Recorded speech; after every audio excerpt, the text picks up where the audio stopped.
आओ बच्चों जीना सीखें, जीने का करीना सीखें।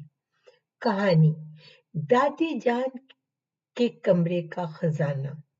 एक दिन फातिमा, ज़ैनब और अली अपनी दादी के घर आए। दादी का पुराना मकान एक छोटे से गांव में था, जो बड़े बड़े दरख्तों और खुली फजा से घिरा हुआ था। खाने के बाद जब दादी जान कैलोला करने गईं, तो बच्चों को खेलने के लिए कुछ नया और दिलचस्प करने की सूझी। फातिमा ने तजवीज दी कि चलो दादी की अटारी यानी पुराने कमरे में चलते हैं, शायद हमें कोई दिलचस्प चीज मिल जाए। अली ने खुश होकर कहा, हाँ, शायद हमें कोई पुराना राज या खजाना मिल जाए। ज़ैनब ने हंसते हुए कहा, अली, तुम हमेशा कहानियां बनाते हो। तीनों अटारी में गए। वहां हर तरफ धूल, पुराने डब्बे और दादी के वक्तों के सामान का अंबार था।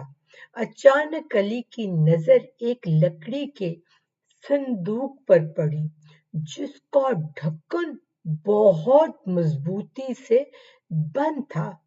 ये संदूक देखो, इसमें जरूर कुछ खास होगा, अली ने पुरजोश होकर कहा। संदूक खोलने के बाद से अंदर से एक पुराना कागज निकला। कागज पर एक नक्शा बना हुआ था और नीचे लिखा था, गुमशुदा खजाने तक पहुंचने का रास्ता। फातिमा ने नक्शा गौर देखा और कहा, ये तो वाकई एक खजाने का नक्शा लगता है। हमें इसके इशारों पर अमल करना होगा। नक्शे के पहले इशारे में कहा गया था, वो जगह तलाश करो जहां सब दरख्त एक दायरा बनाते हैं। तीनों बाहर गए और बाग में वो जगह ढूंढने लगे। आखिरकार उन्हें एक जगह मिली जहां दरख्त दायरे में उगे हुए थे। वहां एक बड़ा सा पत्थर था।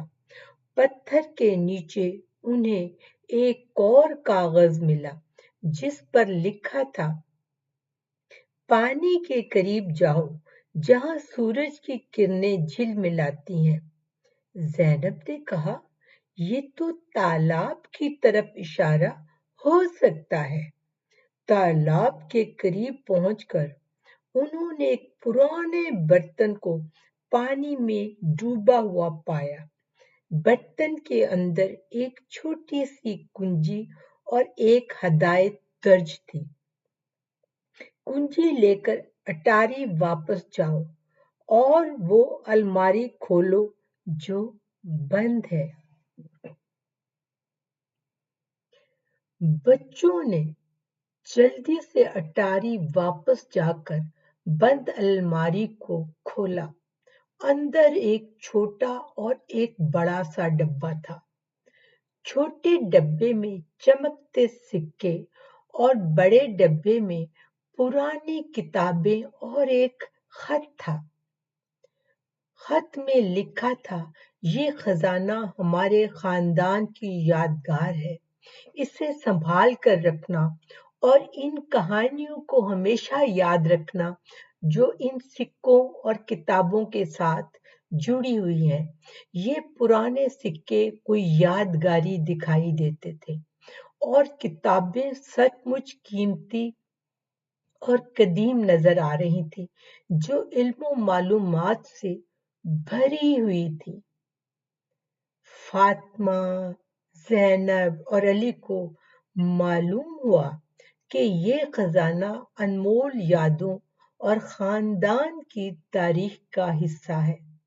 उन्होंने दादी को सब कुछ बताया तो दादी जान ने मुस्कुराते हुए कहा, ये खजाना तुम्हारे लिए था ताकि तुम अपनी जड़ों को कभी मत भूलो। बच्चों, आपको कहानी कैसी लगी? क्या कभी आपको भी कोई ऐसा खजाना मिला? अगर मिला है तो शेयर करना ना भूलिएगा। अगले वेडनेसडे को फिर मिलेंगे एक नई कहानी के साथ। जब तक के लिए अल्लाह हाफिज, बाय बाय, सो लॉन्ग।